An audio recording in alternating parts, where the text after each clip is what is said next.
Very good morning all of you. आज हम आप लोग को बताने वाले हैं अकाउंटेबिलिटी, उसको हम हिंदी में कहते हैं जवाबदेही। तो सबसे पहले मैं बता दूं कि जवाबदेही है क्या। अगर मनुष्य को किसी भी कार्य के प्रति उसको जवाबदेही होना पड़ता है। अगर बाय चांस अगर लाइक एक एग्जाम्पल मैं बोलती हूँ कि अगर विद्यालय में आप ही को होमवर्क दिया जाता है और आप नहीं करके आते हो तो उसका जवाबदेही आप होते हो, तो उसको हम कह सकते हैं जवाबदेही। जैसे हमने यहाँ पर बताया भी है कि जवाबदेही का अर्थ उत्तरदायित्वों का निर्वहन करना, कर्तव्यों एवं कार्यों की पूर्ति की समीक्षा करना जवाबदेही है। तो इसमें हमने कहा कि कार्यों का अगर हम पूर्ति नहीं करते हैं तो उसका जवाबदेही हम होते हैं। तो जस्ट हम इससे पहले के एग्जाम्पल में हमने बताया कि अगर हम आपको होमवर्क देते हैं और आप नहीं करते हो तो उसके जवाबदेही आप होते हो कि आपने होमवर्क को क्यों नहीं किया, किस लिए नहीं किया, तो हम उसको कह सकते हैं जवाबदेही। तो उसी तरह विद्यालयों में भी अधिकांश देखा जाता है कि अगर टीचर को किसी कार्य को दिया जाता है तो उस कार्य के प्रति टीचर को जवाबदेही होना पड़ता है।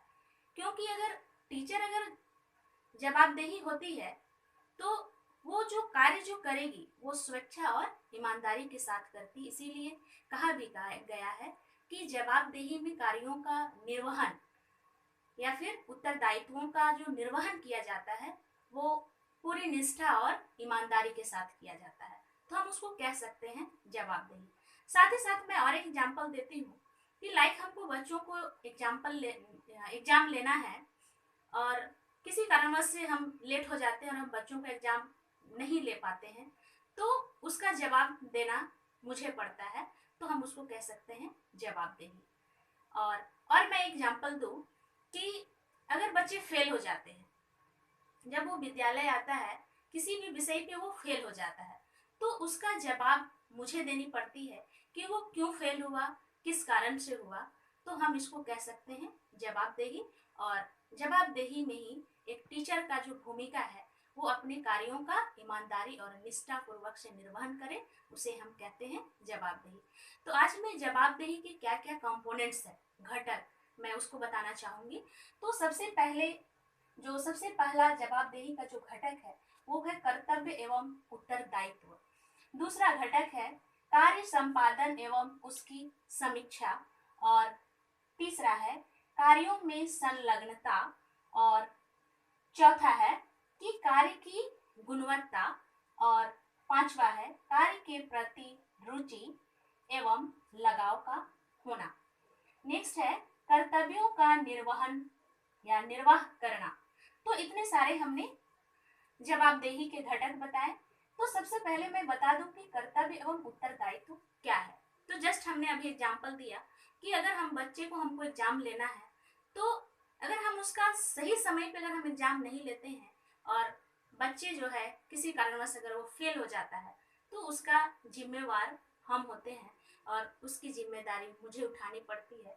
इसीलिए कर्तव्य जो है हमारा उसको ईमानदारी से निर्वाह करना चाहिए, ये हमारा उत्तरदायित्व है। तो हम इसको कह सकते हैं कर्तव्य एवं उत्तरदायित्व, ये पहला घटक है जवाबदेही का। नेक्स्ट है कार्य संपादन एवं उसकी समीक्षा। अगर विद्यालय में जब मुझे किसी कार्य को दिया जाता है तो हमको उस कार्य को ईमानदारी से करना होगा और कहाँ कमियां रह गई है और कहाँ मुझे सुधार की आवश्यकता है ये भी मुझे करने की आवश्यकता होती है।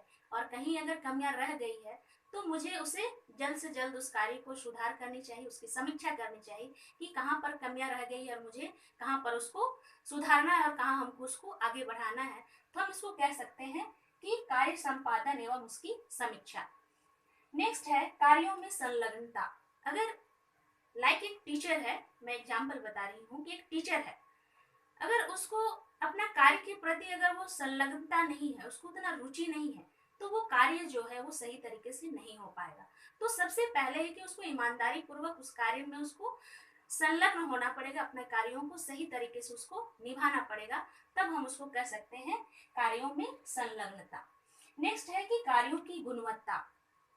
जवाबदेही में नेक्स्ट जो कंपोनेंट है वो है कार्यों की गुणवत्ता।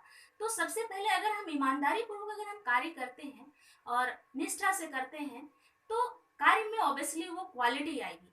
अगर हमको विद्यालय में पढ़ाना है और हम बच्चे को पढ़ाएंगे ही नहीं, उसके सिलेबस में क्या है हम उसको जानकारी ही नहीं देंगे, तो जो हमारा जो एजुकेशन होगा, हमारा जो एजुकेशन सिस्टम होगा, वो क्वालिटी वाली नहीं होगी, क्योंकि बच्चे को ये पता नहीं है कि हमारे सिलेबस में हमको क्या पढ़ना है।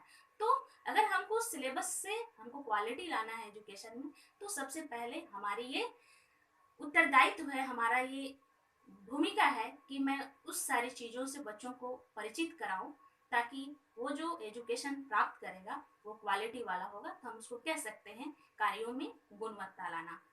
नेक्स्ट है कि कार्य के प्रति रुचि एवं लगाव का उत्पन्न। विद्यालय में ज्यादातर अगर हम बच्चे को देखते हैं, अगर हम उसको ध्यान नहीं देते हैं, तो किसी भी विषय या फिर किसी भी कार्य के प्रति वो रुचि नहीं लेता है। तो टीचर का ये उत्तरदायित्व है, ये भूमिका है कि उसका जवाबदेही तो टीचर होगी, इसीलिए बच्चे को उस कार्य के प्रति उसका इंटरेस्ट जगाना, उसको मोटिवेट कराना, उसको आगे बढ़ाना, ये एक शिक्षक का काम है। तो उसको हम कह सकते हैं नेक्स्ट कंपोनेंट में कार्य के प्रति रुचि एवं लगाव का होना। नेक्स्ट है कर्तव्यों का निर्वाह करना। तो हमने जस्ट कहा कि कार्यों को एक शिक्षक जो है अपना कार्य का उसको निर्वाह करना उसकी जो पहली भूमिका है, क्योंकि अगर हमारा जो कार्य शुरू से लेके अंत तक अगर हमको जो उत्तरदायित्व दिया गया है, अगर हम उस कार्य को शुरू में ही अगर हम अच्छे नहीं करते हैं, तो बाद में भी वो कार्य जो है अच्छा नहीं होगा और उसका जवाबदेही हम होंगे। तो इसलिए सबसे पहले हमको अपने कर्तव्य का जो निर्वाह करना है, तो उसके लिए हमको ईमानदारी पूर्वक और निष्ठा पूर्वक उस कार्य का निर्वहन करना पड़ेगा, तभी हम कह सकते हैं उसको जवाबदेही। और जवाबदेही के तहत विद्यालय में ऐसे बहुत सारे कार्य होते हैं जिसको हमको ईमानदारी पूर्वक करना होता है, और हम नहीं करते हैं तो उसकी जवाबदेही हम होते हैं। इसीलिए किसी भी कार्य को निष्ठा और ईमानदारी पूर्वक जब हम करेंगे, तो हम उसको कह सकते हैं कार्यों के प्रति उत्तरदायित्व और कार्यों के प्रति जवाबदेही। धन्यवाद।